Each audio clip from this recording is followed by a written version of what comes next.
Growing up, I was a kid who I was always getting nutmegged on the soccer field. Yeah, I could say I was pretty clumsy, when it comes to soccer. And I was overlooked, and at some point myself, I just got frustrated with all that learning of soccer and never being a master.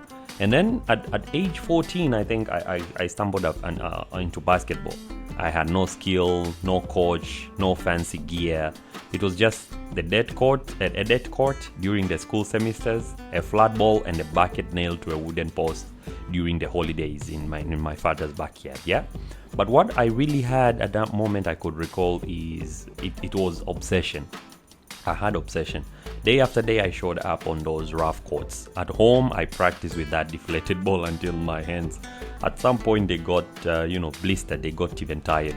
And fast forward to today, I have played played for my college. I have taught some awesome young athletes, and I've built a fitness brand from ground up. So how did all that happen? Well, I can tell you that it's not luck, not talent, it's just consistency. And interestingly, science supports this. One research from the University College London found out that it takes an average of 66 days to form a habit. In simple terms, it's not about perfection, not all-day marathons. It's just small intentional actions. When they are repeated every day or maybe a few days every week, then it becomes something great. Welcome to the SelfSeed podcast, and my name is Emmanuel. And if you haven't subscribed, just remember to subscribe, for awesome contents about personal growth, entrepreneurship, and all that, career development and everything. So back into the podcast. I want us to redefine what consistency really means. And to do that, let's begin by exploring three crucial concepts. The first concept is compound effect, the compound effect. I want you to imagine consistency just as compound interest. I mean, economists, my friends who are economists and accountants, they understand this concept. And I guess everyone. But by just reading 10 pages a day, at the year end, you'll have accumulated 3,650 pages, which means it's almost 12 full-length books, which it tells you a lot because it means small actions, big returns. Yeah. The second concept I want us to talk about in defining what consistency really is, what is to identify the crucial concept here is to identify what progress really looks like. Understanding that it's not about explosive progress. It's always about the days you show up tired, unmotivated, or even distracted.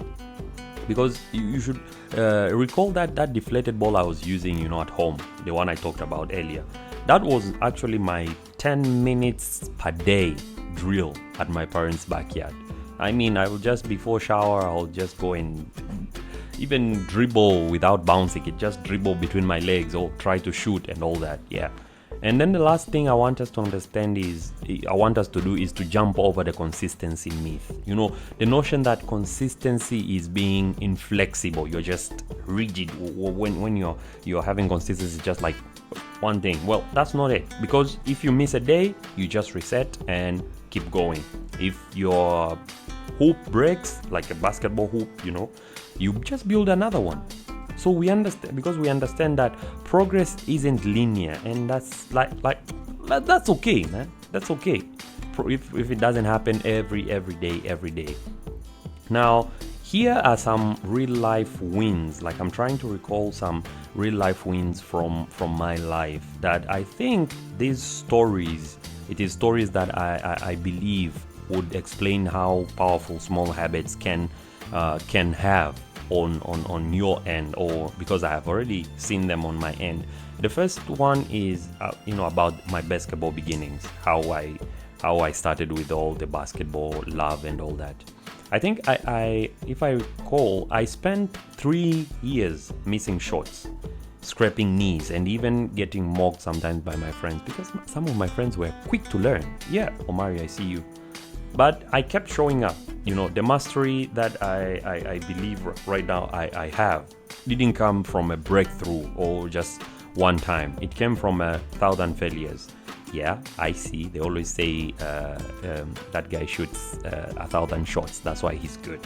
So that obsession turned into passion that I now decide to pass to others, let's say to the young kids that sometimes I teach basketball. And then the second idea I want us to learn from my life is just learning how to lead. Because one chapter a day grew into writing the blueprint of you, the book that we talked in the previous episode. And life in China plus great conversation with African founders sparked the idea of Scout Path Opportunities Hub under OC. And I understand that consistency isn't just about habit. It's a knowledge engine of some sort. And then the last thing I have experienced is faith-fueled discipline. Over 130 days of journaling prayers right now has deepened my clarity and resolve. It's like spiritual practice has taught me grit, patience, and reflection. And I believe these internal victories have showed up in other parts of my life. Yeah.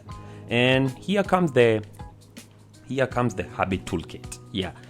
This episode we are talking about consistency. So I just want to provide like a habit toolkit that the routines that can stick for years at least if you try them. It is those routines that can stick for some time. Yeah. And the first habit I think you ought to try, the first thing is start small, like ridiculously small. Like small that you feel like that's too tiny. But I mean, if you use like the 2-minute rule, yeah, like if you want to run, just put on your shoes and go, right? If you want to journal, just write one sentence. Or because momentum is more important than the scale. So if you are able to do, let's say, just 2 minutes per day investing in doing that thing that you want to achieve on a grind, I think it eventually will come. And then the second tool that you have to do is trigger the habit.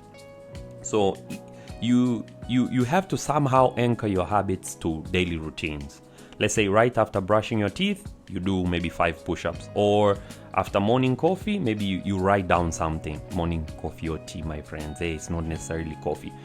And for me it was just straight after school hours. It was straight to court with my friend Omari, and we had no excuses.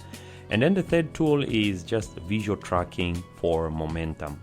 So you have to like grab a calendar, and every time you stick to a habit, you just put, let's say, a tick or X on it, and try not to break the chain, because over time the streak will just become a motivation. The more you see those, the red things, you'll be like, yeah, I did it. And the last thing is good enough, bro. Some days all I had energy for was 2 verses of devotion this year, but these 2 verses have kept the habit alive to this month. And so I understand that progress absolutely thrives on consistency and not perfection.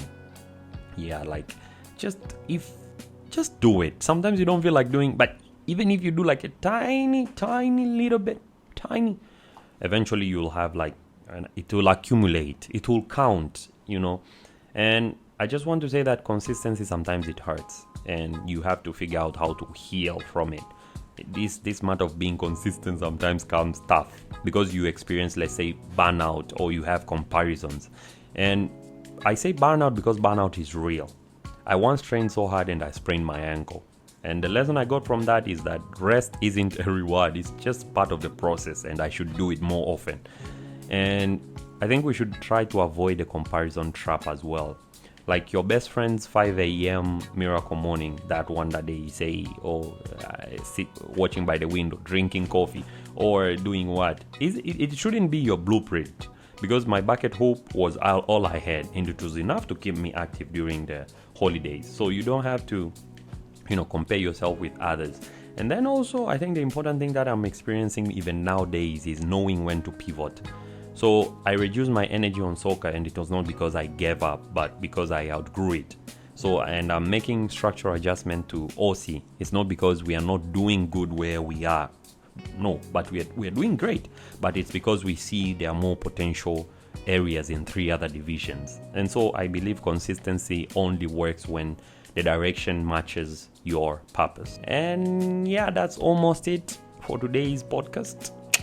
Short, Yeah, and before I go, I want to share with you the 7-day Atomic Habit Jumpstart, like a little challenge. I want us to simplify success in this challenge.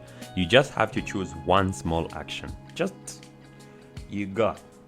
one moja, just uno. And like let's say maybe you read one page a day, or maybe you do one push-up or pull-up a day, or you write one sentence of gratitude a day, or you pray, even if it's a short prayer, but every day, and that's the challenge for the next 7 days. And then DM me your choice on Instagram at Emmanuel E. Saitoti, and I'll share mine too that I'll try to do this coming week and this month. And then let's try to experiment and see what happens when tiny habits, meet massive consistency. One bucket hoop at a time. P.S.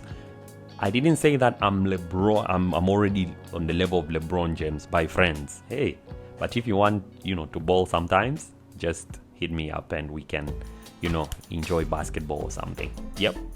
This was the SelfSeed podcast, and I hope you become consistent in everything you do. Small habits bring about a big impact, and so let's continue doing that. I'll continue working on OC. I'll continue doing building Scout Path Opportunities Hub. I'll continue doing what I do best, and you do the same. See you in the next one. This is the SelfSeed podcast. Ciao.